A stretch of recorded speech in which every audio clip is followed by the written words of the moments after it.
obviously have a great story to tell because about a year ago, you did something huge. And I want you to kind of walk us through it because I think what you guys sort of did really is what we're talking about, which is context, providing context and what that means for the future agency, and especially what that means for creative and media working together. So. Sure. So that big thing about a year ago, well, MRY, or Mr. Youth as it used to be, kind of a youth and technology-focused agency, basically came under the wing of, the world's biggest media agency, SMG. For many, many reasons, which I think we're gonna go through today. Yeah, absolutely. Well, what was it like before the actual deal happened? I mean, what was it like when you guys, used to bring in sort of the creative people into the media people and bring the media people in with the creative people? I mean, because there is, while everyone thinks it's something that should happen, there is a certain sense of those guys don't get us. And that's definitely a residual effect from how things were in the past. Yeah, that is an interesting question. I mean, I kind of think back, 4 years ago to compared to today. So today, I was in a brainstorming session with the Starcom team over on the West Coast, part of SMG, and MRY working on a kind of a key client challenge. And I saw the teams really collaborate together. And the media agency were throwing out ideas of where we could place kind of communication and messages. And we were pushing back with how we can kind of deliver that in a creative package. And then the media team were coming up with creative ideas. And they were really gelling together. And that kind of struck me as a little bit odd. And I thought, well, why should that be odd? That's why we've set the business up. And it brought me back to a time about 4 years ago. And I co-led a large global pitch for a previous agency I used to work for a large global client who wanted to build a brand. They wanted to build a brand globally from scratch, a technology company. And they'd gone to McKinsey and said, here's an inordinately large amount of money. Give us a report and tell us how we're going to build this brand. And if you kind of piece through it, it basically said, you need to build the brand using digital, and really, really tight integration between media and creative. This is the report that McKinsey. This is the report that McKinsey provided, and this is what was provided, or at least the insights to those individual agencies. So as I kind of co-leading the pitch read through this, I realized that the best thing to do was to unite the global teams from both the media side and the creative side and the PR side, et cetera, et cetera. And I remember setting up the telepresence conference. And I was in LA with the co-creative officers of this particular agency, and I won't mention who. Oh my God, we're all going to go on LinkedIn. No. Well, you probably will. But anyway, this large agency, and these two guys were like, so who are we going to meet with? We're brainstorming creative ideas with who? And I said, well, it's our media agency. It's really exciting. Did you really whisper it like that? It's really exciting. We're going to be able to, come up with some huge ideas with these guys. And there was this audible groan in the room. No, we can't have the media guys here. They're gonna force us to go in one direction. They're gonna ruin creativity. It's not the way that we should collaborate. And that's what really struck me about that sort of brainstorm a couple of weeks ago, is that we've moved so far from that position, those few years ago. And that now what the creative teams are saying is, you know what? These media guys, they've got something powerful to offer us, and that's data. And that data can provide us with great insights to action on. But more than that, they can kind of provide us with a way to reach people and their passion points, and reach people from their other interests, can reach people from what they buy.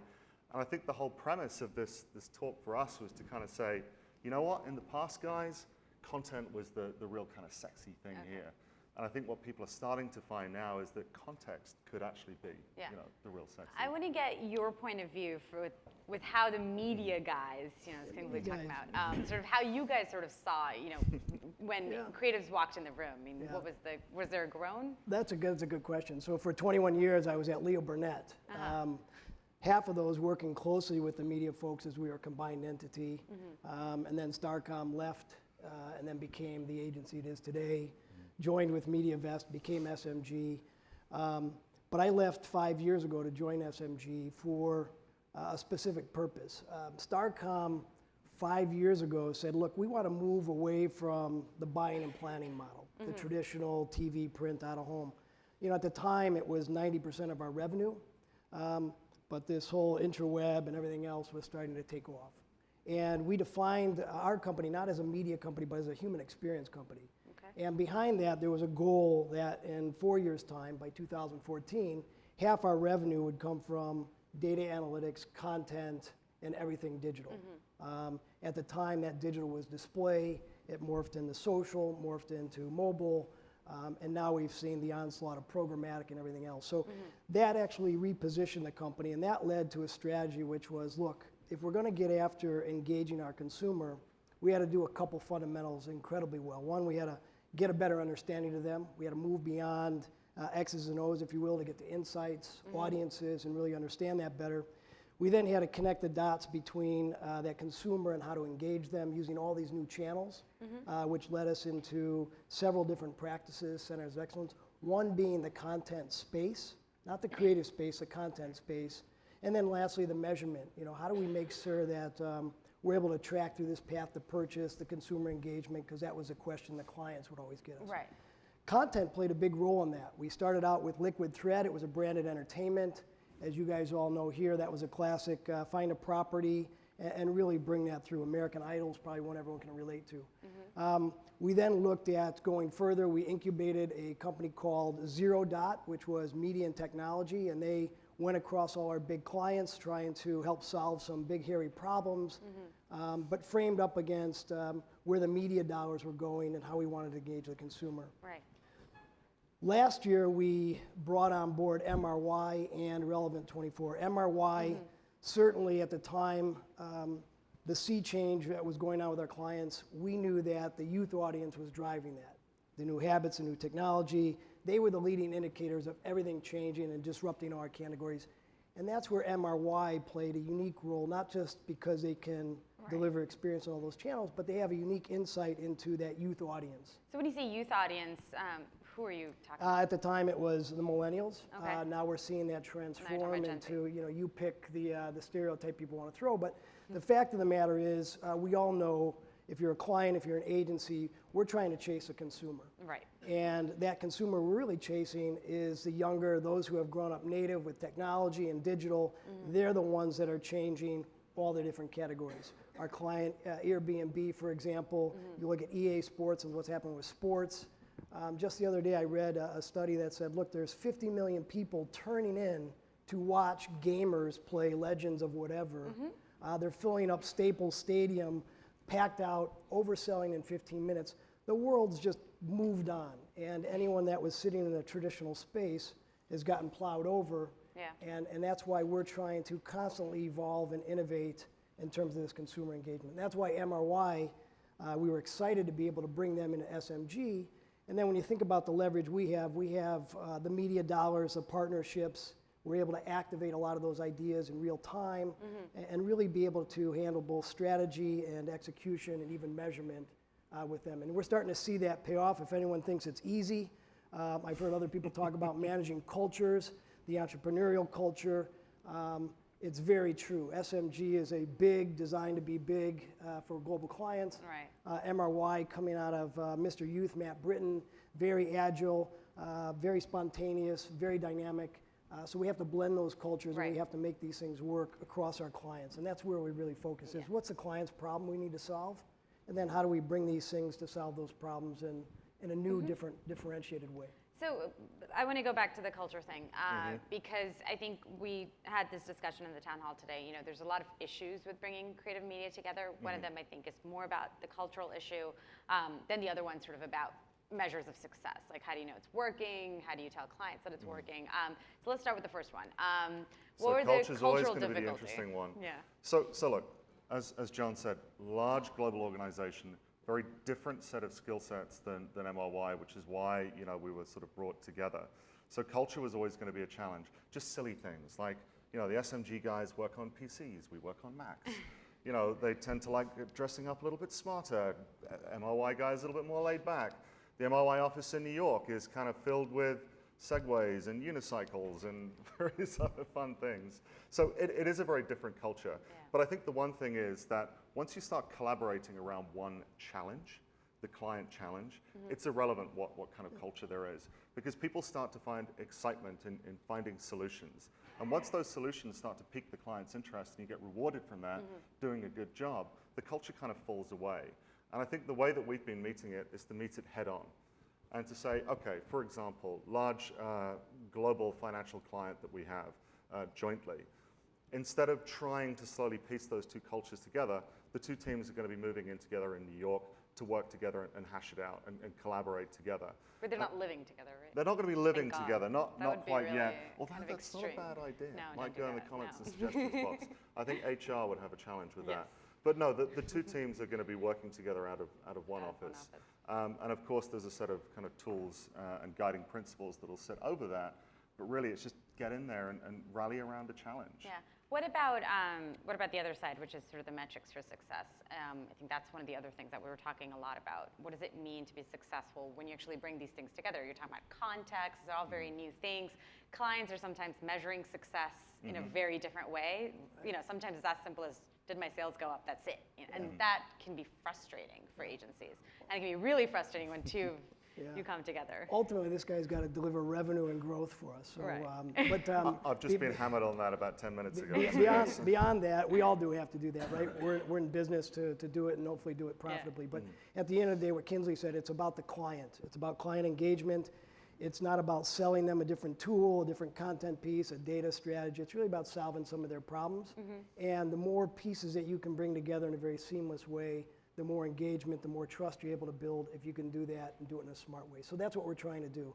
Ultimately, measure our success in terms of our client, in terms of how their growth is, in terms of how we're growing with them. So if you get the inputs right, the outcome is what we expect Kingsley to deliver, which is revenue and growth.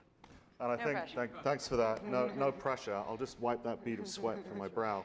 But you know, beyond that, I think, you know, to John's point, a large part of this is the product that we create. Yeah. And I've already started to notice, you know, on the West Coast, there's a CPG client that we share, very traditional, 120 years old, doesn't really like to break the mold. But because we are starting to come together as a team, some of the ideas and some of the creativity, and that's being driven by this relationship, and it wouldn't have existed before because as MRY, we didn't necessarily have the capabilities or the insights to deliver the sort of creative work that we are delivering. So what did you deliver that you think they just would never have bought if it had come, you know, just from you guys without these guys behind you? That's the special sauce. But certainly, I mean, it's a lot of leveraging digital as opposed to traditional media and crafting original content in a manner that's very close to the grain and getting very close to their consumers. And they never really wanted to get close to their consumers.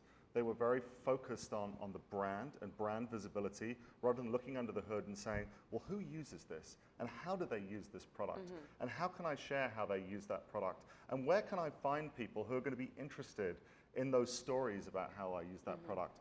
And that's where together we're starting to really gel. It's that idea that we can go out and as an agency that's built off the back of youth, a lot of the work we've done is social. Social inherently requires kind of relatively high speed, low cost turnaround of content generation.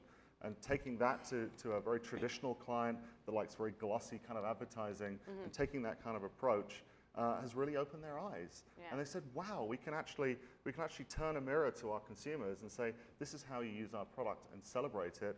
And with SMG, we can actually go out and find people that really want to hear these stories. Okay. What is for you guys the biggest challenge right now? I mean, this is still sort of nascent. You know, it's only been a year. What worries you? Culture is, you know, it beats strategy every day, right? So making sure that we can respect the cultures, but also build teams that have effectiveness, they want to win as one, and bring those together smartly. I think the other challenge is whenever you bring art and science together, there's a nice clash. And you got to be able to harness that to make sure that you can do it in an effective way. So we're experimenting. We're bringing together the teams like Kingsley mentioned on the big financial, and then we're experimenting. So for example, today our business is trying to shift from one that's all service-oriented, FT-based, into products. So we at SMG have a global audience panel, mobile-enabled, that allows us to look at not just behaviors and attitudes, but how people shop, where they live, and really get deeper than what you'd normally find in a panel. Given the audience focus and the youth focus that MRY has, we're able to make something that's tailored to their core, if you will. So they're able to pick up that product apply it to their existing clients in a much more meaningful way, give them advanced audience insight capability, and actually when we do work together, we're able to use that data to plug it into how we plan and buy and execute, especially as we shift to a more programmatic world in terms of audience driven. And I think in addition to that, it's about identifying our mutual benefit and our unique propositions to each other. So what do I mean by that? Well, you've got a huge organization, SMG, with many thousands of employees. MRY, 350 people. So how do you get the message of what a 350-person agency does into the realm of that enormous company, and vice versa? How do you take all these amazing offerings that SMG have and make sure that MRY are aware of them? And I think it's about finding the top 3 or top 4 of those mutually beneficial relationships and really leveraging those is what we're trying to do. So what does that mean to leverage those? I mean, So was it for education? example, it's about, as we said earlier, a media agency has access to huge amounts of data. Right. So making sure that data is being correctly translated into insights. If you think about, again, the targeting story that we were talking about, the context, being able to reach people based on their interests and their passions and their beliefs and what they've purchased, all those different permutations of creative need a lot of high-speed production that can be done at low cost to keep you sort of competitive with the client. So you've got the context, but you need the production capabilities to go with it. That's where the kind of mutual relationships start to exist. But then when it comes to the actual people that work at MRY, so now do they get what SMG does? And how do you actually teach them? Because it's very complicated. It's going to take time. I wish I did. Part of my role is to oversee all our global network clients and also our content practices. Purposely done because I think we find our best sparks against those client needs as we've talked. So we're not where we wanted to be. We're not where we thought we'd be. Sometimes you do these blends and you think, okay, in the next 3 months we'll see all these outputs. That's not the case. It's taken many learnings, and we've doubled back on those to really find out what's the right way to do it. And we have some key learnings. It's not about selling, it's about solving our clients' problems. You need to be in the context when you introduce these brands to our clients, vice versa. And you have to be thoughtful in your approach. Clients more and more are consumed by the complexity of what we're trying to do, and we have to simplify that for them. So it's not as easy to say, hey, we have MRY, come on in, we got a solution for you. How am I going to help you grow your business? How am I going to tackle this big penetration issue we have, category decline, and those ways? The NBA is a good example. The NBA client certainly has to continue to attract this new audience. We're able to bring in MRY strategists and an integrated team and give them a whole new perspective, not just in terms of how we can reach people, leverage properties, and make that MBA more relevant, but also how we can engage the next consumer. And let's face it, they need to be engaged in a different way. Yeah, so, absolutely. It's bringing those dimensions in a seamless way to the clients where we're getting the best reception and the most success. As you guys know, clients and the headwinds that they're facing on their models, on their financials, really has created a lot of challenge and makes us sharpen up how we put an advantage for bringing in a content solution to clients. It's not always easy. You're a media agency. How do you get upstream, and how do you position content in an ecosystem where they have a lot of content already be created? So you have to use all the elements that you have. Absolutely. We have about a minute left for questions. Anybody? My kind of crowd. No questions? Cool. We're obviously very thorough in what we covered. Yeah, very good, of Anna. course you are. Fantastic. Very good. You're so thorough, we'll double his growth. Right? Awesome. Well, thank you so much, guys. This was Thank you. fantastic. Thank you.